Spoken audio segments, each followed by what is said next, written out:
छोटी बच्ची ने गलती से देख लिया कि उसकी नैनी चोरी छिपे उसके नवजात भाई को बदल रही है, लेकिन उसे रोकने के बजाय उसने इंतजार किया कि कब नैनी वहाँ से जाए। नैनी के जाते ही उसने चुपचाप अपने भाई को वापस बदल दिया। जैसे ही वो अपने भाई को गोद में लेकर वार्ड में लौटी, उसने चौंक कर देखा कि नैनी उसके पापा को कसकर गले लगाए खड़ी थी। उसे जरा भी अंदाजा नहीं था कि उसकी चाल पहले ही पकड़ ली गई है। वो तो अब भी अपने ख्वाबों में खोई थी, जहाँ उसका अपना बेटा बड़ा होकर अरबों की दौलत का वारिस बनने वाला था।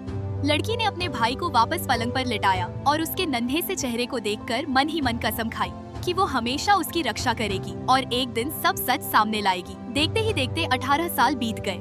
कड़ी मेहनत के बाद लड़की एक मशहूर संगीतकार बन चुकी थी और इस बार वो अपने भाई के कमिंग ऑफ एज सेरेमनी में हिस्सा लेने आई थी। उसने अपना शो जल्दी खत्म किया और सीधा घर की ओर रवाना हो गई, लेकिन उसकी असली वजह थी अपने परिवार की हिफाजत करना और अपने पापा व नैनी को अपनी माँ को चोट पहुँचाने से रोकना। सालों तक उसने बच्चे का स्वैप छुपा कर रखा था, क्योंकि माँ बहुत कमजोर थी और वो खुद हमेशा बाहर रहती थी। भाई के पास कोई वफादार सहारा नहीं था और इस बीच नैनी ने वाकई उसे निराश नहीं किया। घर पहुंचते ही लड़की ने देखा कि नैनी अपने बेटे को डांट रही थी और मार भी रही थी। असल में 10 मिनट पहले उसने देखा था कि उसका बेटा वही स्वेटर पहने था जो उसने खास अपने जैविक बेटे के लिए बुना था। गुस्से में उसने उसे बेरहमी से पीटना शुरू कर दिया। तभी बहन और भाई अंदर आए और उन्होंने नैनी पर इल्जाम लगाया कि वो बहुत सख्त है। लेकिन नैनी बोली, उसका बेटा तो नीच जात का है, उसे अच्छे कपड़े पहनने का कोई हक नहीं। फिर अचानक वो मुस्कुराई और नौजवान मालिक के पास जाकर बोली, मैंने तुम्हारे लिए खास टॉनिक सूप बनाया है, तुम्हें अपनी सेहत का ध्यान रखना चाहिए। लेकिन भाई ने कहा, अभी अभी मेरी बहन लौटी है, ये सूप उसे ज्यादा चाहिए।